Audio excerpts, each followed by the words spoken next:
Welcome to See You on the Other Side, where the world of the mysterious collides with the world of entertainment. A discussion of art, music, movies, spirituality, the weird, and self-discovery. And now, your hosts, musicians and entertainers who have their own weakness for the weird, Mike and Wendy from the band Sunspot. Mike, you're still here, and the podcast is still on. Yes. Hooray! Yes. I'm still alive, and I'm actually very warm right now, standing underneath the heater in the Sunspot rehearsal space. That's right. It's nice and toasty in here. It is not anything like the, -7 degrees that you ran in last weekend? -7 degrees in the hypothermic half marathon in Minneapolis. Man, that's unreal. It really cold. was. I thought they were going to cancel it. Because on Thursday they sent an email and said, okay, well, because on Thursday they didn't think it was going to be that cold. They're like, yeah, it's going to be cold on Sunday, but at least it's not going to be -8. Well, on Saturday I look at the temperature and it says that it's going to be -9 actually when the marathon starts. And I'm like, oh no. So I go to the Mall of America or whatever, at the running store where you pick up your packet. And I'm like, hey, what did they say about, is it still on? And the guys are looking at me like, yeah. I'm like, even in that cold? The guy and the person at the counter was like, well, you're not going to see me out there. Really? I'm like, you're basically calling me a jackass for deciding to do this race. And just for those who don't know, we talked about it a little last week, but Mike ran a half marathon in Minneapolis, Minnesota in almost unbearable conditions. It was. I really had to. I had just a ton of layers. And by the end of it, I looked like a snowman, like the frost hanging off. And I didn't even notice it, but the ice hanging off my beard and my mustache and everything. When I saw that picture, you should post that on the show notes. Yeah, we'll put a link to it on my Instagram. Definitely. OthersidePodcast.com/27. You'll be able to see it, because when I saw that Instagram picture, I really was like shocked. I mean, that must have been freezing. Yeah, it was a good one. Well, my hands made it through. I put double layers on gloves.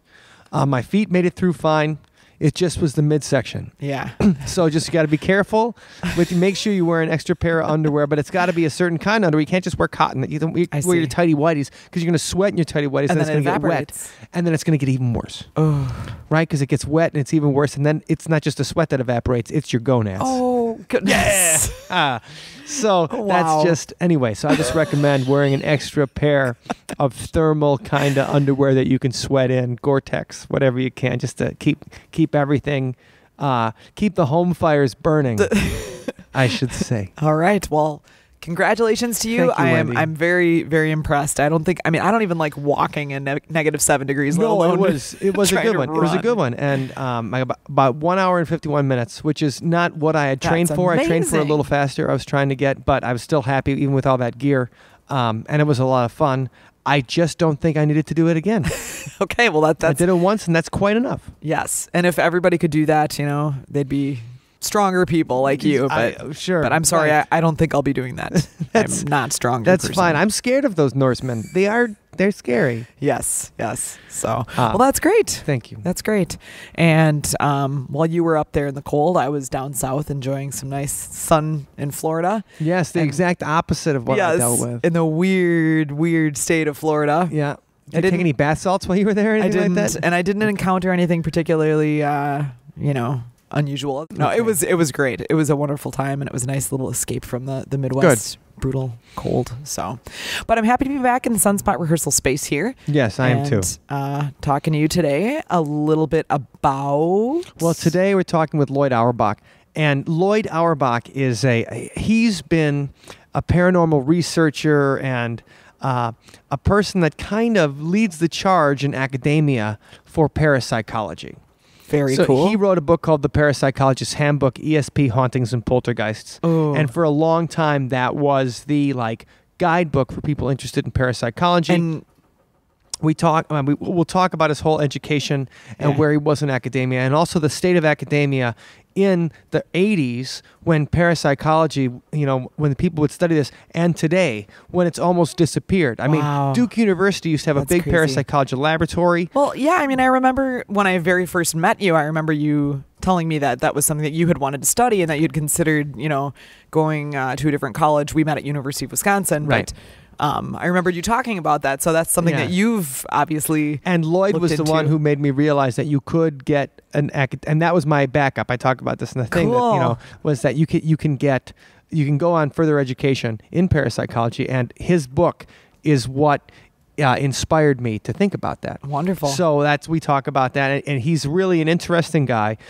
He's worked on some, Hollywood, has consulted on a bunch of things, and I think it's something you'll enjoy, and especially the difference between the science of today, the science of 30 years ago, and a little bit of the movies version of parapsychology, the kind of stuff you see in movies like The Haunting or Ghostbusters, and then what real life investigations are like. And we go into tips of if you have something happen to you and you need a investigation team or something, the things that you should look at for an investigation team when you're trying to get people who are coming into your home. Right. You want people who are not scammers or something. And so since he's been on so many teams and been on thousands of investigations, he goes into that. So it's really something I enjoyed. And it was a pleasure to talk to someone who I've been reading for 2/3 of my life.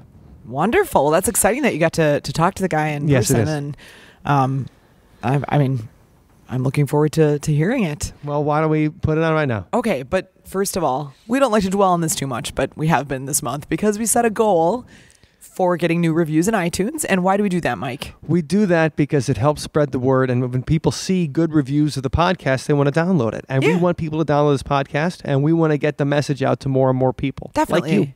And we want more people involved in our little community here. So the more the merrier, as they say. I do agree with that. So we set a goal in February of getting 4 new reviews in iTunes. Mm-hmm. And I have good news, Mike. What's that news? We have 3 new 5-star reviews. Oh, really? Okay, so 3 new 5-star reviews. So we just need one more to meet our goal. Only one more. And oh, God, that's all you got to do is one more? But there's only like 3 days left in February. So okay, it's going to be tight. So we got to see... and we will be doing songs for each of the new reviews. So thank you so much to those of you who left the new reviews, and just stay tuned because you're each going to get your own special little song made out of your review. Thank you very much. But if one more person would feel so obliged as to right, the next person leaves a review, you're going to be immortalized in song. That's right. And that's the kind of legacy that you can leave your children, because most people don't get songs written about them. And that could be you. You could have a song written about you. You could even have some kind of you could even have some vulgar iTunes name, like Knocked Up 49 or something like that. It's just something like that. Yeah. And we will sing about you. So if you want us to sing something stupid, then have a stupid iTunes name, and we'll do it. You want us to sing something, like leave it in your review, leave it in your 5-star review. I know, but we'll do it. I'm just trying to give an extra reason. Yes, and if you can make your review rhyme, that would be even better, because that makes life easier. It makes the song invention much, much, much better. But anyway, so we're done. We kept it quick, right? Not too long. I'd say. Thanks so much to you guys for listening. It's been awesome getting some new people into the fold. And please don't hesitate to send us a tweet. Yes, at Other Side Talk is our Twitter. Yes. And then you can reach me directly at Sunspot Mike, and reach Wendy at Sunspot Wendy. So it's not too hard to find us on the old twits. Yes. So let's talk to Loyd. All right, everybody, today. This is a special treat for me because I've been reading this guy's work for what seems to be my entire life. I picked up a copy of his seminal, the Parapsychologist's Handbook, ESP Hauntings and Poltergeists, back in maybe 1993 when I was on a family trip. And I carried that book with me for the next couple of years. And it really was a fascinating thing. So we're really excited to welcome Loyd Auerbach to the show. How you doing today? Very good, thanks, Mike. And so you're based in California, right? Right, outside of San Francisco. All right, that seems to be the perfect place for paranormal activity. So, what got you into this a little bit in the first place? Let's go back into some of your history before we talk about the things you've been doing and the things you're up to right now. Well, I've been interested in this subject since I was a little kid, and partly because of pop culture. In fact, it was TV shows and comic books that got me interested in this. And in fact, it was reading the word parapsychology and hearing it discussed a little bit on the TV show Dark Shadows, that sent this little science geek to the library looking for books on the subject and finding out that there was, in fact, a science looking at people's psychic abilities. So it's been a long time. Absolutely. And so when you started getting into it, now looking at your biography, you attended Northwestern? I attended Northwestern, originally in astrophysics, believe it or not. Okay. And the head of the department was actually J. Allen Hynek, who was the UFO expert. Oh, absolutely. We just had an interview with a guy he's working on the official or the most authoritative Hynek bio right now. So we had a long time. So you got to study under him a little bit. Well, that, and I actually volunteered at the Center for UFO Studies, which was in his home in Evanston, Illinois at the time, that first year. That's awesome. Yeah, he was a great guy. He was a really great guy. But I ended up switching to cultural anthropology, which fit me much better for a number of reasons. And I was very fortunate, first, to be assigned an anthropologist named Christopher Boehm, who was, as it happens, was interested in parapsychology. I walked in his office, and there's like the Journal of Parapsychology on his shelves.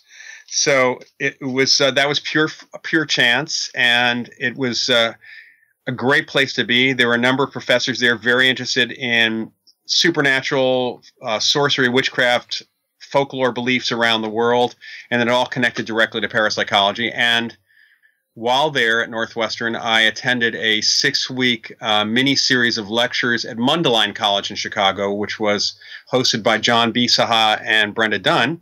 And during that session, I found out, this is my senior year, I found out about JFK University's brand new graduate program in parapsychology. Oh, and I remember when I found out about there was a parapsychology program somewhere in the country. I found it out from your book, and that was always I always wanted to work in entertainment and make art and be a musician and stuff like that. But that was like, you know how they always say to a musician you have to have a backup plan. Right. That was my backup plan. Huh. was like, oh yeah, well there's this place called JFK University and they have this program, and like that's what would be cooler than that? Yeah, unfortunately the program when you picked up my book in '93, the program had already ended. No, breaks. And like maybe it was like 5 or 6 years ago, I started to look it up, and because I've been a musician for a long time and worked for different companies and played a lot of places. But then I was like, well, maybe I should start looking into that parapsychology thing. And that was the first thing I looked up. I'd been holding on to it like somebody holds on to this legend, And then I'm like, it's over. Yeah, unfortunately, we had some outside funding, which fell apart because the economy at the time hit the company that was actually funding us really hard. And we also had a university president who came in for a total of about 3 years. He tried to get rid of some programs that were less than mainstream, including ours, and he didn't last very long because that was not an overt agenda that was found out. There's a number of reasons why he left, but sure. It boiled down to if he wasn't there at the same time we were losing our funding, we probably would have survived. But the two things together, meant that the program just dropped out. It was the perfect storm, and unfortunate for wannabe parapsychology scholars like myself. Yeah. And we've tried Atlantic University, where I'm on faculty teaching online courses, tried to get a new master's program through the accrediting body for online education. Okay. And unfortunately, first they came back and said, we don't want to see a proposal. We want you guys to petition us for a proposal. And then, which was odd to begin with. And then they just basically, after we're not even sure how well they considered it. We had a really amazing petition, which included letters from Nobel laureates and scientists and scholars and other people who supported the idea of a program. They pretty much turned it down, saying it was too controversial. Oh, well, and that's I feel that now the fight between, or the conflict between, science, atheism, and more, parapsychology, philosophical studies, things like that. I think there's there's a further gulf between them that there's been at any other time. And when I think about like the 60s and 70s, it seemed that's when more of it was getting together. Like that they were saying like, okay, there's something to this in the science part of it, and let's see if we can go down that hole. Yeah, that's, I think, probably until maybe the late 80s, early 90s, academia was not so closed off. I mean, these days, if you're in academia and you mention that you have an interest in the subject, unless you immediately say to debunk it, unless you immediately say you're going after those guys, right? You're going to be derided. People will say that will start considering the rest of your work potentially woo-woo. People have lost their jobs. People have not gotten tenure because of that. And people have been uninvited to scientific conferences, even though they've been every other bit of their work is amazing. I know of one Nobel Prize winning physicist who was uninvited to a physics conference and the reason was cited was his interest in the paranormal. And even though that had nothing to do with his work directly. So there's this academic prejudice, and so much of it has been fomented by the organized skeptics. Right. And their continual, a lot of them, they claim to be skeptics. They're actually true disbelievers as much as some of the fundamentalist religious folks are true believers. They just, the very fact that they call this stuff woo-woo without even considering that people might actually have an experience that's maybe not paranormal, but could be real in another way. Absolutely. Is crazily unscientific. I mean, the whole thing is unscientific, actually. Well, it's like saying that everything that Isaac Newton did in physics, it's like, oh, forget that because he was also in alchemy. Right. Exactly. That's exactly right. Whether we're right about what we're studying, in other words, what's going on in people's experiences or not, it is unscientific to say that to just write those experiences off without actually studying them. Because tens of thousands of people, if not hundreds of thousands in the United States have experiences, if not millions, every year. And over this last century, we have millions of experiences on record. And there's something going on. And this doesn't all have one single explanation. They like to say it's mass hypnosis. They like to say, oh, these people are mentally ill.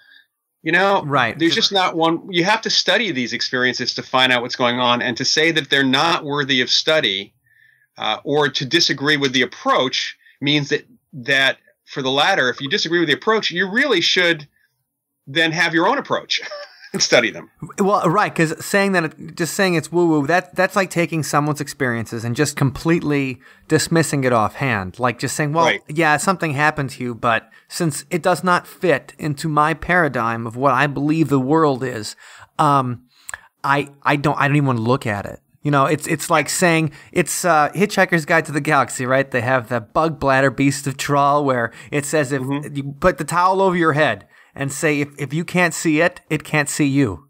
That's what they said. The creature was so dumb, that's what it believed. And it's the exact same thing that, like we're not even going to pay attention to it. We're going to wear the blinders. And I do think that gulf, it does disconcert me. And, I really thought that when I read your book, it really was like a completely different perspective for me, because it finally was somebody taking a look at studying these phenomena with a scientific eye versus, not that there's anything wrong with the spirit, from a spiritual perspective or, people have a religious perspective, but it was looking at it from, okay, let's try to figure it out in a way that's repeatable, that we can document, let's investigate this, in a way that has some, science to it, has some kind of a way where we can try to explain this with at least the limits of our knowledge. And I appreciated that, and I think that's something that we're, really missing right now. Because the idea, when you talk about there was a parapsychology program at JFK University, and this is in the 70s when you went over there for the first time? Actually, the program started in 77. I got there in 1979. Okay.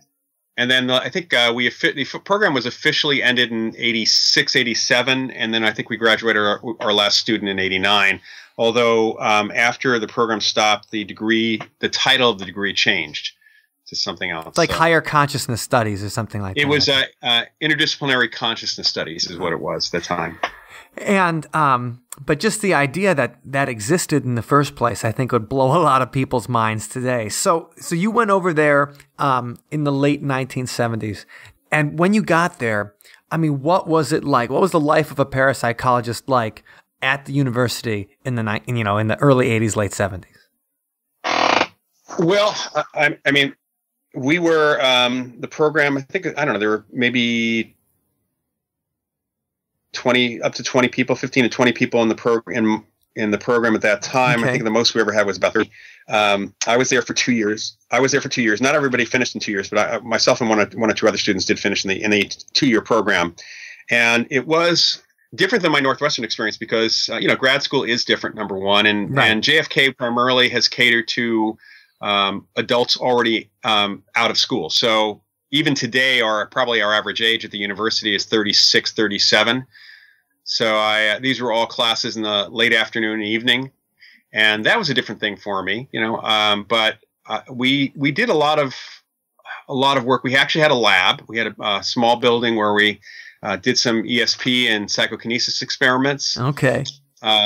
One of the first classes I was taking was an field investigations class. And so I started, the first case I ever did was October of 79. So it was really only about 3 weeks into my program that I even went out ghost hunting at that point. And we got together a lot. I mean, this was a time when a lot of us were younger. And so we'd stay up till midnight after a class was over at 10:15. We'd go out for drinks and chat about the course. And sometimes John Palmer, who was our main professor and department chair, would be with us, as would some of the other instructors who would be brought in from other places. Well, I got to meet a lot. Yeah. Did you grow up in California originally and then come out to the Midwest, to Northwestern, or where did you grow up originally? No, I grew up outside of New York City. Okay. In White Plains, New York. So, when you first got to California, was it a little bit of a culture shock? The San Francisco, the Bay Area, and stuff like that, coming from the East Coast and then the Midwest for a few years. It was a little bit. I've been to LA a bunch of times, and San Francisco was a bit of a culture shock. It was actually kind of a more geography shock, coming from a place where there's tons of trees and greenery in the summertime, and coming out here in late August, early September, and the hills are totally brown and there are very few trees. It was a little bit different. And then, of course, I had to get used to the food. Coming from New York, I think the thing that I probably moaned about the most, two things I moaned about the most, were the lack of good delis and the lack of good pizza. Okay. But it wasn't too hard otherwise. Did the lack of winter make up for that? It's funny. The lack of winter certainly did make up for it. And in fact, when I finished in 2 years, I went back to New York. I was there for a couple more years, and went through a couple more winters and decided, I think I'm going back to California. Yeah. Yeah, it's a low of -3, and I'm up in Minneapolis today. I'm so sorry. I don't even want to tell you how nice it is here. Yeah, no, I bet it's great. So, I mean, you guys were in classes, said 3 weeks in, and you're already, ghost hunting and getting into it. And, that's a really, that sounds like a really exciting and interesting, field of study, I think, to a lot of people listening. Just the idea of like, what? I could have gone to college for that? So you go through, you take the courses. When did you decide to become like a teacher, an academic, and to stay on with the university? Well, a couple things happened in between, actually. I did come back to New York for 2 years. Okay. I had originally intended to be a laboratory researcher. And frankly, I decided that it was going to be I was not detail oriented enough with the statistical analysis and such. Okay. It wasn't interesting. The field work, and maybe it was the anthropology work I had done in college, but the field work was much more interesting to me. At the same time, because I grew up in and around a TV family, my father worked for NBC. My uncle, Larry, who just passed away, was a director of TV soap operas. My mother's brother who's retired, was a radio newscaster in New York for WMCA radio. Okay. And, and I had other family that have been since then have gotten into television and film and such.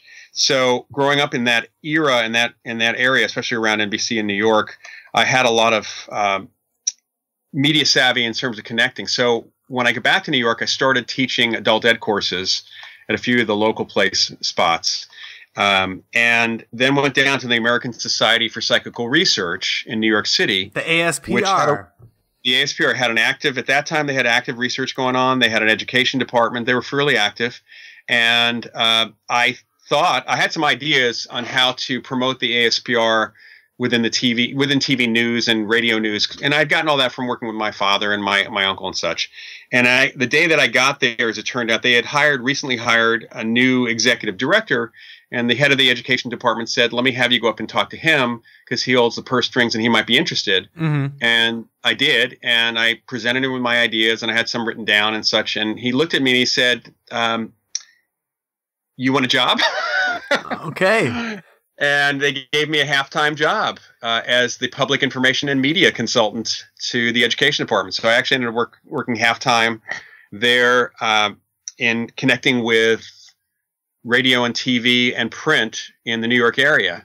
And we set up a whole bunch of different things. And I also ended up helping out some of the research and did field investigations for Dr. Osis up in Westchester County, which made a lot of sense given the geography. That's where I was living. Right. So it was very fortuitous. And the JFK job came up towards probably spring of '83. I was frankly having some frustration. We were in the education department with some projects that I had proposed that literally would cost almost nothing. We wanted to do a documentary about the ASPR and its history and current research. And I had, free camera, free editing. Everything was free except for the tape stock because of my father and one of my brothers and a couple of other folks I even had a narrator from NBC radio. Wow. Okay.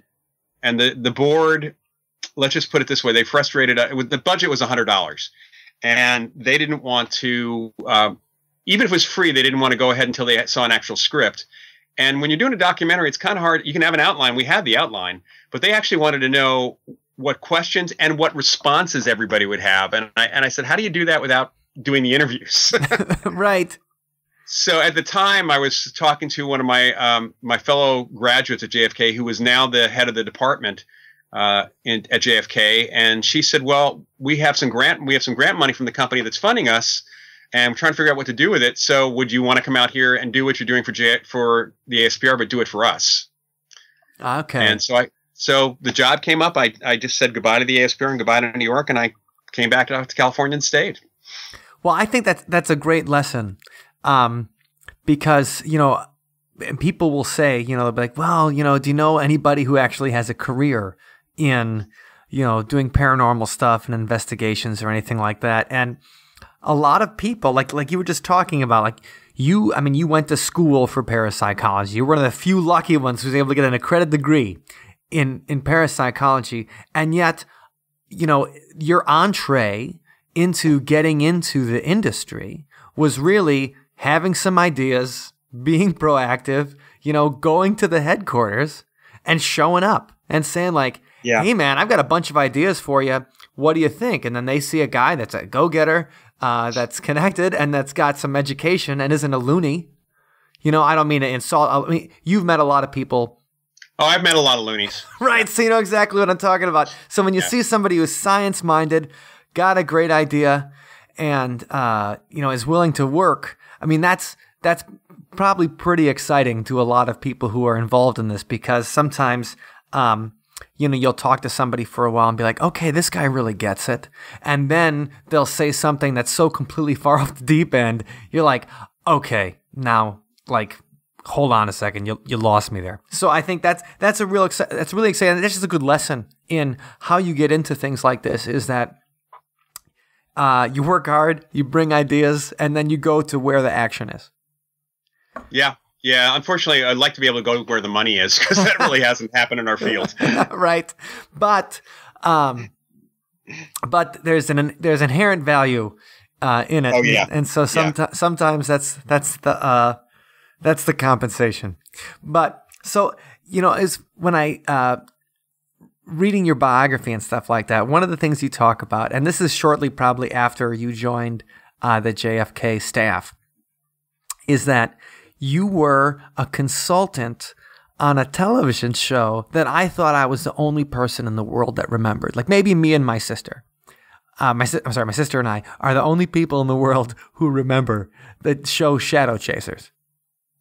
Yeah, that was really. I love that show. I love that show. Me too. I have some. I have video. I have all the episodes actually. And isn't Dennis Dugan from that show now? He's like a major director. Like he directed a bunch of Adam Sandler's films. He's doing great. Yeah, he is. He is. And that was a fun show. I thought the pilot was really, really well done.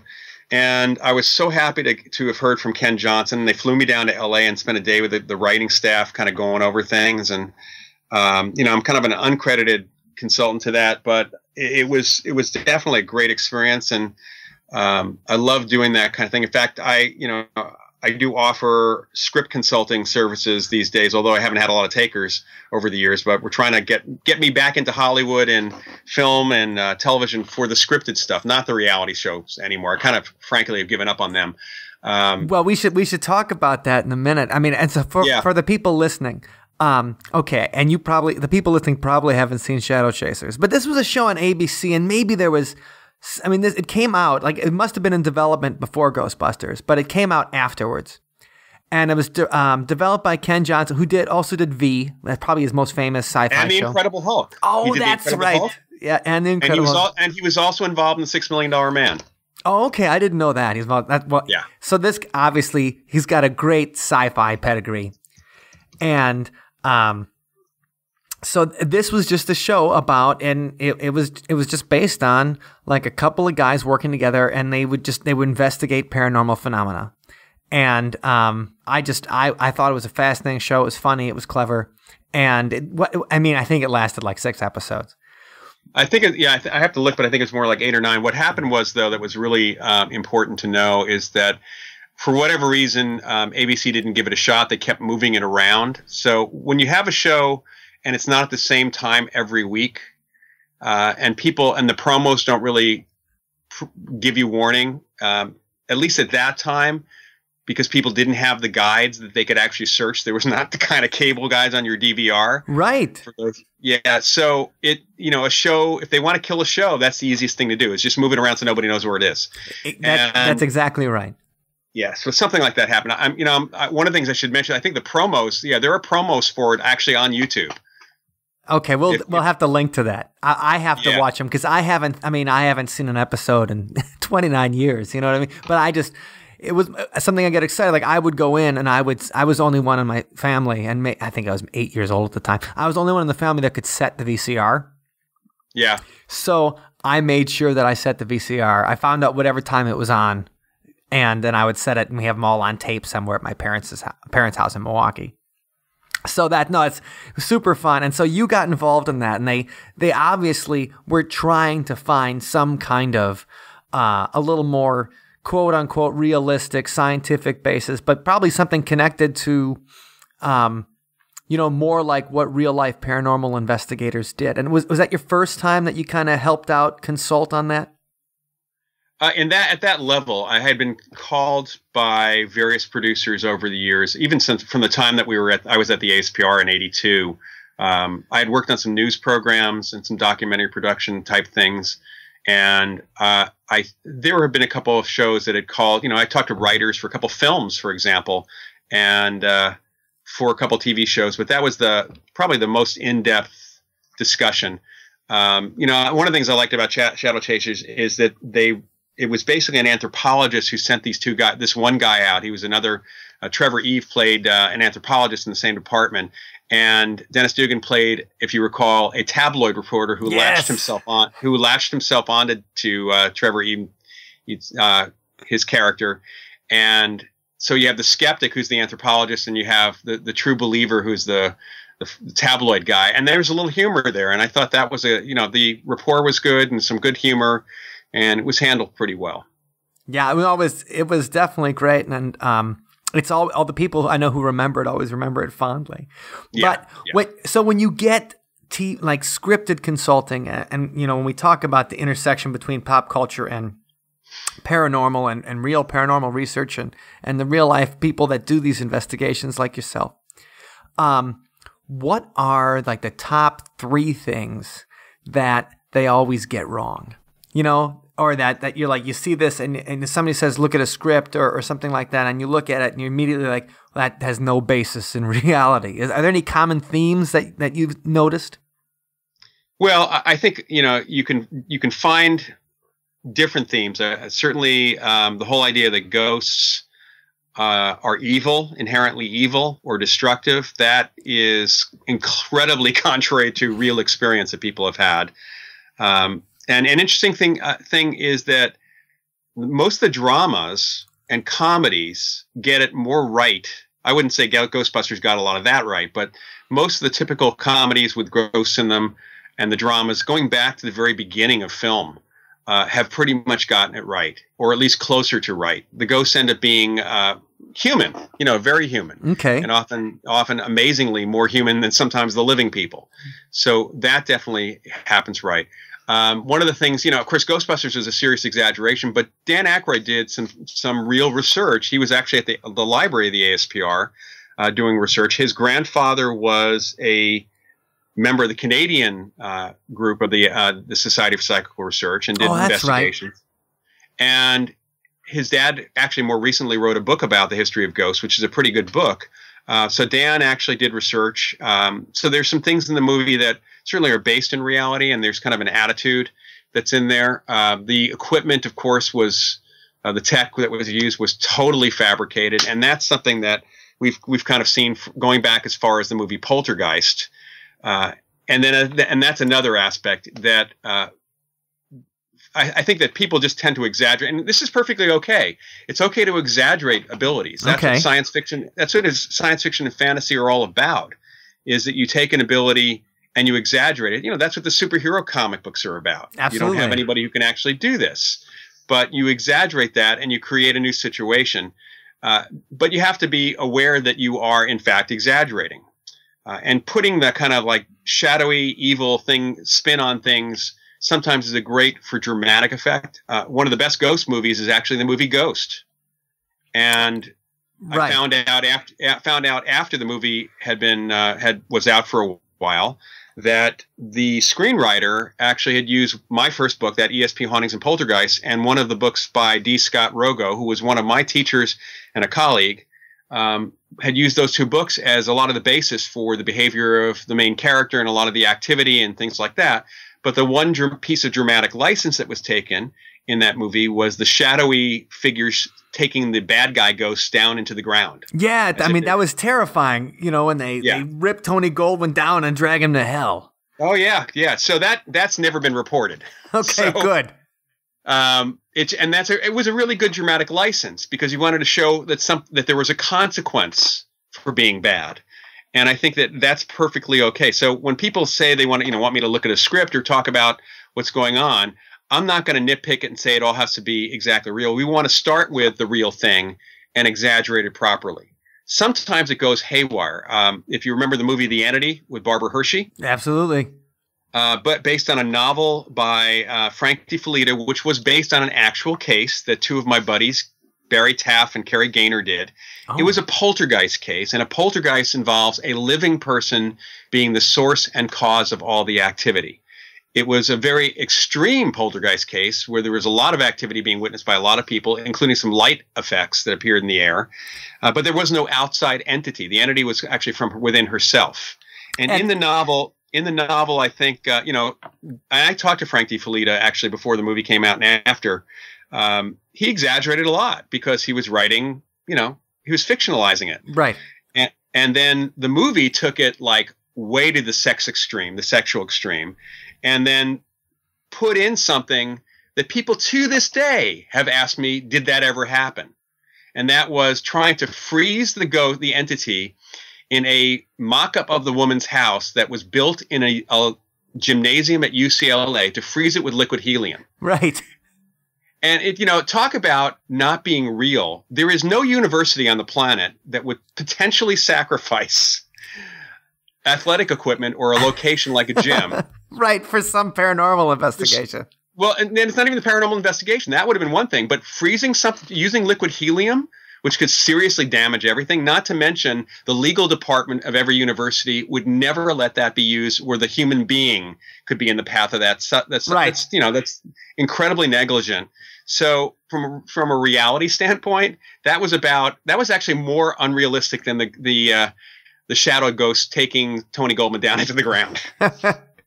Well, I think you mentioned poltergeist, and I think this is something we should kind of explain right away, because I find that people not really understanding what a poltergeist is as compared to what we would think of as a ghost, right, or something like that. So can you explain what a poltergeist is for me, please? Sure. It's a label on a situation where physical things are happening. So things are moving, breaking, shaking. These days we get a lot of reports of electronics going kind of haywire. We might have wrappings in the walls, but they're all purely physical events. And with the most rare exception, no ghosts are actually seen or heard or felt. Probably the best pop culture reference for people is not the movie Poltergeist, but rather the movie Carrie is a much better. So think of a poltergeist as an unconsciously driven telekinetic temper tantrum. It's a stress relief valve is what it really is.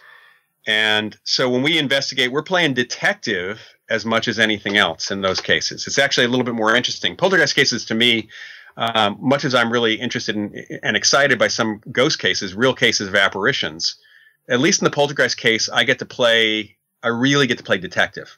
And that's a really cool thing. That sounds like, but I think that, you think that poltergeist cases, though, a lot of times would lead to kind of maybe rough homes, damaged homes. Have you found that kind of thing? Because you always have the vision of a poltergeist as like a troubled teenage girl from a broken home or something like that. Yeah, that's because of Stephen King. Okay, thank you, Stephen King. He more or less crystallized the stereotype. It's about 60% of the poltergeist agents are adolescents, meaning from about age 11 or 12 to early 20s. So, of course, teenage years are in there. And the percentage of female to male kind of follows the population. So it's not necessarily that. And I've had poltergeist agents as old as 80. So we rarely have that kind of destruction. Certainly, nothing close to what you see in the movies. And we do occasionally get like bursts of water. I did have a case here in the Bay Area where there were water bursts that were being witnessed, and it's almost like somebody was manifesting blobs or water balloons right below the ceiling, and they would splatter in every direction. So they actually had damage on their ceilings that the insurance company did pay off on, but then put an exclusion. The insurance company then put an exclusion in the policy going forward against poltergeist activity. So okay, so no acts of God and no poltergeist. No poltergeist. That's right. No ghosts or poltergeists. We do have things breaking. There have been people who have reported in some of these poltergeist cases that their hard drives get fried. So there is that kind of damage, but it's not the kind of things flying around. Knickknacks get broken sometimes, but not major things happening.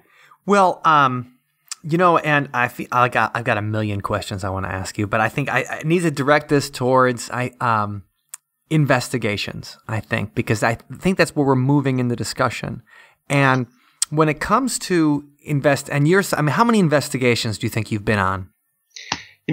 Unlike a lot of the ghost hunting groups, we don't keep a number, but it's over 1,000 at this point. And that's over 30 years, of course. Right. It's not like in a couple weeks. Yeah, and some of them are very, very brief, and if I were to include, just kind of pre-investigation phone calls where we can figure things out, it's a lot more than that. But, and I say it's over 1,000, and it may just be, 600 or 700. I don't really know. No, but that's been, investigating strange phenomena, has been your life. And what do you think is, especially with the infusion of all of the haunted adventures, TV shows, and things like that? I mean, what do you think is the difference between investigating stuff in the 1980s and investigating stuff in the 2010s? Like, besides equipment and cell phones and cameras and orbs appearing on every single photo in the universe, what are the biggest differences you think that you've seen over the past 30 years? Well, for those of us who are trained in parapsychology, or the people I train myself in my courses, there's not a whole lot of difference. I mean, we know a little bit more about ESP. We know a little bit more about psychokinesis. We certainly have access to more mediums and psychics around the country, because at least there have been organizations such as the Forever Family Foundation, which it's a foundation I'm president of, that kind of helps support and bring out the research work of mediums. And so we get a little bit more volunteer work from those folks. Okay. The technology has changed, obviously, because it's become affordable. But really, the technology that we all use, and even the ghost hunters are using, is really designed. Most of it is environmental sensing, and that's what we're trying to figure out. So we actually know a little bit more about the environment and how it impacts people's experiences. And what's an example of that? Well, in the early 80s, late 70s, early 80s, Michael Persinger, Stanley Krippner, and others were publishing papers on how the Earth's magnetic field seems to correlate to certain types of psychic experiences. Highs in the magnetic field of the Earth locally seem to connect to precognitive and psychokinetic and ghostly experiences, and lows tend to connect to more clairvoyant experiences, and even things like telepathic experiences and a few others. Wow. So I was thinking just like the environment of the room, Well, I'm getting there. Sorry. So this actually led to some folks seeing whether or not, like myself, Andrew Nichols, and a couple others back in the early 80s, was kind of wondering, and separately wondering, whether there were generally fields in the local area, would be higher or lower during these investigations. When people, actually not during the investigation, but when people had their experiences in the homes we were investigating. And fortunately, at the beginning of that, which is probably the mid 80s, we did have access to the first of the relatively lower cost magnetic field detectors, the portable ones like the tri-field meter. And the thing is that wasn't the same as the Earth's magnetic field. And there were geomagnetometers, but they were still pretty expensive. They gotten a lot cheaper. They're still over $600 typically. Oh, wow. But at least we could bring those in. And we did find, for example, a correlation, not necessarily a cause and effect, but a correlation between where in the home people said that they were experiencing a haunting or a residual haunting. So in other words, a repeating event, not necessarily an actual ghost. Okay. But where they'd experienced that in the home, and an unexplained magnetic field that seemed to be connected to the location and actually got higher at the times that the people were having the experience. So it either could be that the field itself was a causal factor affecting them, or it could be that the magnetic field was caused by the same thing that's causing them to have their experiences. So there's a connection there. And there hasn't been enough, really, there's almost no funding to really scientifically look at that question in the way we'd like. But it's an interesting question, and that's one of the things. We also, have been using temperature sensors, thermometers for decades. I mean, right. Well before digital thermometers. And it's pretty clear that here's another one that's basically been popped up by prop culture, and that cold spots, not real most of the time. Not really a temperature change. And this goes back to a theatrical device in film, where to build suspense, you play with music, but you could also, if you have somebody walking into a room and you want to suggest that there's a ghost or something supernatural about to happen, what could be better than this creepy music and the person, suddenly their breath starts being visible? Right. No, that's always like, oh my God, there's something going on. Of course. And that's not, and people have reported feeling cold, but that's not the same as there being cold in the temperature change. So temperature change is something that's very rare. And we really come to understand that that's not the case. So over the years, what's different between now and the 80s is that we've got some things that we're playing with for the environment, but otherwise, in general, it stays pretty much the same, unless you're kind of looking at the ways that the majority of the ghost hunting / paranormal community does investigations, which is based on those reality TV shows who get it wrong, who've gotten it wrong, and have created a methodology that doesn't even work.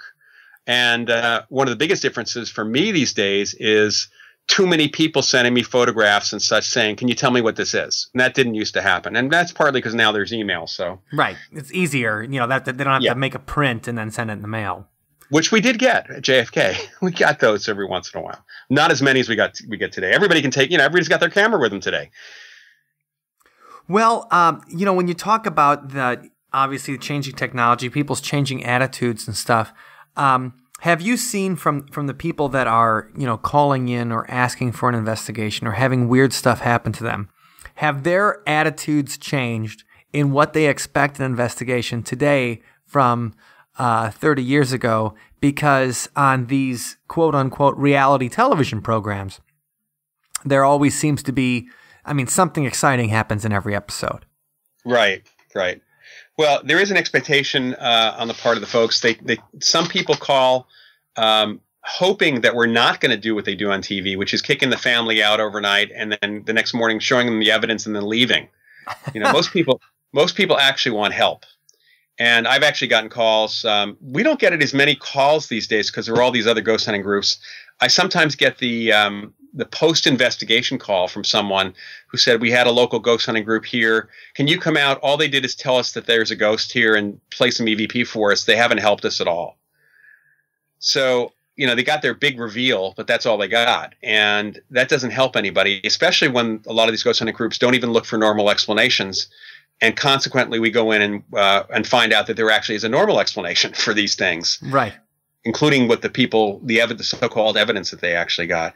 So that's a difference. We also get an expectation because of the TV shows that about their phenomena. There are conclusions people have already reached about what's going on in their home. They assume it's bad, even more than they used to, and they use the word demonic and malevolent a lot more because of the TV shows. Okay, so it's like the people that watch. They used to do those psychology studies, and the people who watch more television, with most televisions about crime, believe that the crime rate's like 4 times higher than it really is. Right, exactly. And that cops are regularly shooting people or have shootouts with crooks all the time. Right, no, it happens. It's Hunter, it's real life. Yeah. So, one thing about investigation. So as it's been on 1,000 investigations, obviously you had a team backed up by, people who've studied this stuff, taken courses, have safeguards, that kind of thing. What would be the first couple steps if you were just a regular, non-parapsychologist person, but let's say, and then you had something happen in your home, or you had some weirdness happen with one of your kids and things like that? What are the steps you'd go through in order to make sure you hired a good investigative team versus a bunch of loonies? Well, first of all, I would ask them what kind of training they've had or education. And there are some, by the way, there's some very good investigators that we work with, or I've worked with and gotten to know over the years, who trained themselves because there was no access to anything at the time they did it. And they did it by reading books on parapsychology. And frankly, if the ghost hunters that you talk to don't actually say, I've read, I've done a lot of reading in parapsychology, I've tried to follow the field.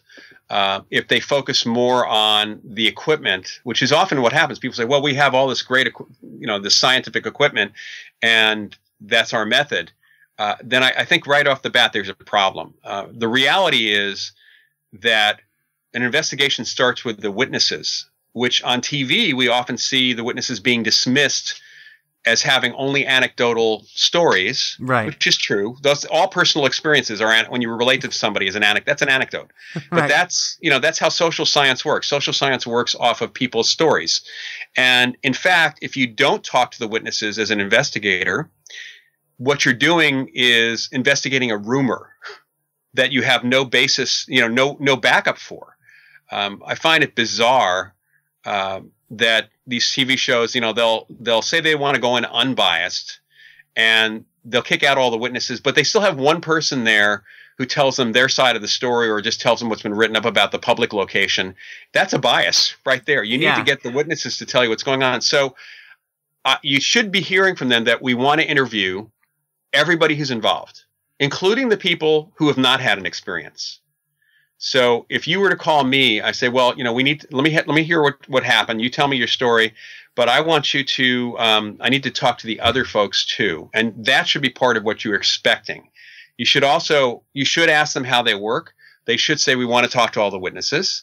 They should say, we want to come on site and take a look for what's going on. And we're going to do this by going through each of these events that you folks have reported and looking for non-paranormal explanations for things, because we normally find, even in the best of the cases, and I really want to make people understand that we're not trying to debunk anything. Okay. I don't assume that they are lying, because that's kind of what the word debunk implies. Sure. What I know is that people make mistakes in their perceptions, and even the conclusions that they've reached might be incorrect. And I try to calm them down. They're afraid. And I said, well, tell me what's going on. I said, really? So you've heard your name called a few times, and that's a bad thing because... Right. Yeah. So basically a good investigator should be asking you how you've reached your conclusions about what you think is going on also.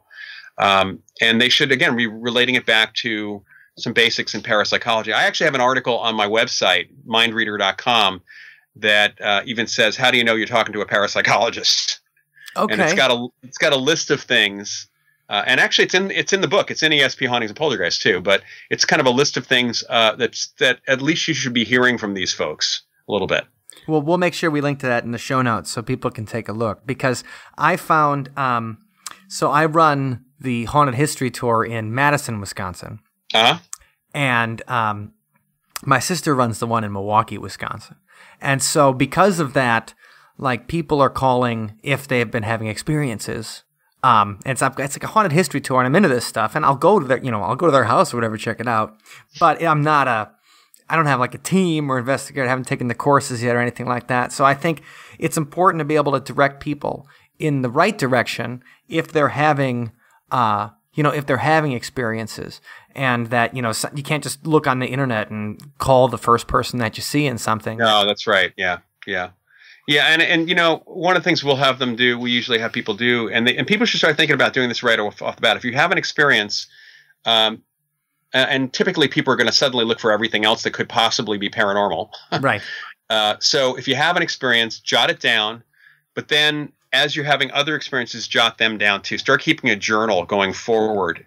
Try to not note down what happened before, but try to keep going forward. And when you do have an experience going forward, ask yourself, is this paranormal, or could this have another explanation? I've just concluded that it's paranormal. Because what you want to do is separate out what is unexplained from things that actually have explanation. Okay. And in other words, we like to make people their own investigators, or make them part of the team, you might say. It empowers people, it helps them get past their fear, and it actually helps us solve the situation much faster. Sure, and it gets them engaged, and it gets them closer to it, and I think for people that want to be investigators, and you talked about helping people become their own investigators. For the people who are interested in learning more about this, and reading a book is a good start, but you also you're offering some classes, right, that people can take online. Yes. With other students and a forum and stuff like that, where you can kind of learn with other people as you go. Can you talk about that a little bit before we go? Yeah. I mean, right now I'm just about to hit week 4 of an investigations class for the Rhine Education Center, Rhine, R-H-I-N-E. It's actually the Rhine Research Center, which is the legacy of the old Duke Parapsychology Laboratory. And it's in Durham, North Carolina, but we do online courses. I'm actually on next Wednesday on the 18th, we're starting a Science of ESP course, which is a fairly academic course on ESP research that we're doing. And those two are online classes. We'll be repeating the field investigations course again later this year, but people can still jump in now if they go to rhineeducationcenter.org and or just contact the Rhine Center directly from their main site, which is rhine.org. And I also offer distance learning courses, which can be done pretty much any time of the year at your own pace. And these are courses, including a ghost hunting class, which are audio-based. They are recorded class lectures. So I'm actually doing it live starting on February 26th, and people can call in. I'll also have students in the room with me. But we have them. We have it already recorded. So what happens with the distance courses is people get the recordings of the class. They get some video, they get some additional audio, they get a ton of text material, and then I spend time on the phone with individual students. Since this is not an online class per se, this is actually something you could listen to in your commute when you're going back and forth to work. And I've had a lot of people doing that. You know, you're in the car, or you're commuting someplace, you listen to the lectures, and it works really well for people. And then I add in some time so that when people are kind of midway through their lectures, we spend about an hour on the phone, and when they finish the lectures, we spend another hour on the phone. And there aren't any tests per se in that course because it's that discussion, that one-on-one discussion I have with people that really helps them clear up things for themselves and helps me get an idea of whether these folks are actually learning their stuff. And I think that's a great idea, because there's a lot of people who want to be in, on investigation teams, and then when I go do this, and there's waiting lists. At least from the groups that I'm familiar with, like they have a certain number of people, and there's always waiting lists for people that want to get in and they want to go along. And so if you want to interested in starting your investigative team or jumping up on the list by having some kind of knowledge and correct expectations and things like that, I think these online classes, I mean, I would have killed for these 20 years ago. I'm the first guy like, yeah, put me on, I'm going online tonight. And so I think that's a really great opportunity that people who are interested in investigations should definitely check out. And where can we find you? What's your website again, where everybody can find information on that for you? It's mindreader.com. And just start looking through the tabs, and you'll see one category that says parapsychological studies that talks about the classes. Fantastic. So we're going to link to that in the show notes. And I got about 1 million questions I could ask you again, Loyd, but I just want to thank you very much for spending a little bit of time with us and, letting our listeners know about, a little bit of the history of, parapsychology and everything, the way it's going. So thank you very much for joining us. We really appreciate it. Sure. Let me mention one other thing. Please do. Yeah, there's a conference coming up called Breakthroughs Towards a Future of Consciousness, which is happening in Virginia Beach at the Association for Research and Enlightenment, the Edgar Cayce organization. And I'll be speaking there. It's at the end of March. Edgar Mitchell, the Apollo 14 astronaut, speaking. Oh, yeah. I'm speaking on how pop culture has influenced our ideas of consciousness. Okay, so that's about perfect. Yeah. So if you go to edgarcayce.org, so it's Edgar, CAYCE.org, you will find information in their conference, their events category. You'll find information on that conference. People are interested. It's the end of March in Virginia Beach. Very cool. And we'll have links to that in the show notes, and then links to the various books and his websites. And thank you again, Loyd, and we hope you have a good one. And just thanks for spending time with us today. Thanks, Mike. All right. See ya. Well, what an interview that was, Mike. Nice job. Thank you. I appreciate that. Loyd, I find him inspirational, and it was a real pleasure talking to someone who I've considered a role model for a long time. For sure. Very inspirational and very interesting. Great topic. I enjoyed it. So thanks for the nice job you did on that. And what's our song about today? Okay, well, today's song is called Pascal's Wager. Ooh. Now, if you know anything about computers, there's a program. There was a programming language called Pascal, and Blaise Pascal was a logician, and a lot of what he worked on eventually led to modern computing and stuff like that. But like a lot of people in the 17th and 18th centuries and everything, like Newton, he also had a spiritual side. So some of the things that he wrote about were how to reconcile your faith with science.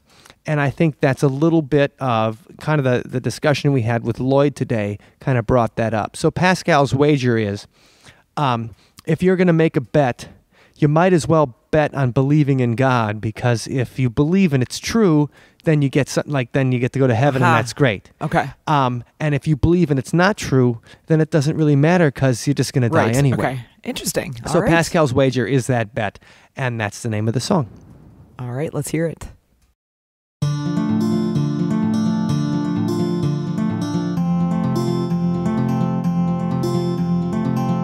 We are but tiny inside a world of infinity.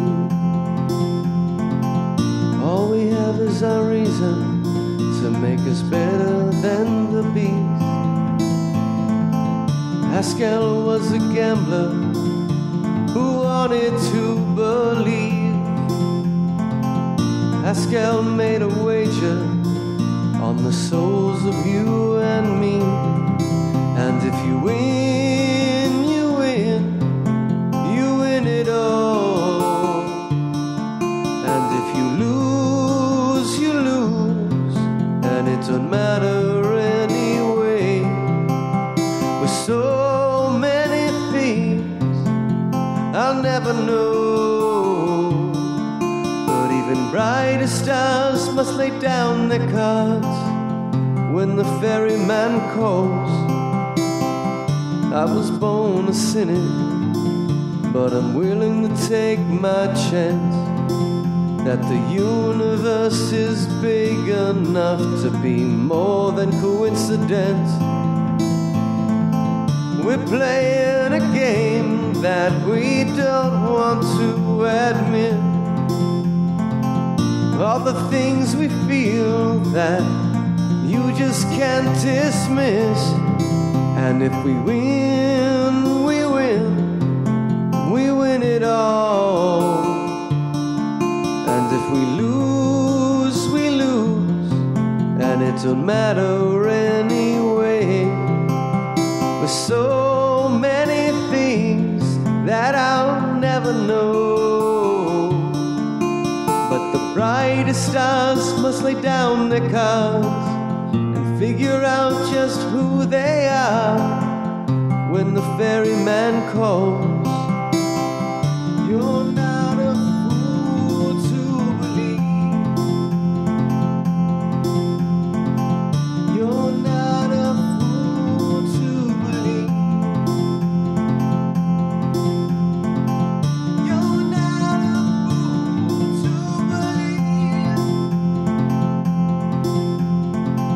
You're not a fool to believe. You're not a fool to believe. Thank you for listening to today's episode. You can find us online at othersidepodcast.com. Until next time, see you on the other side.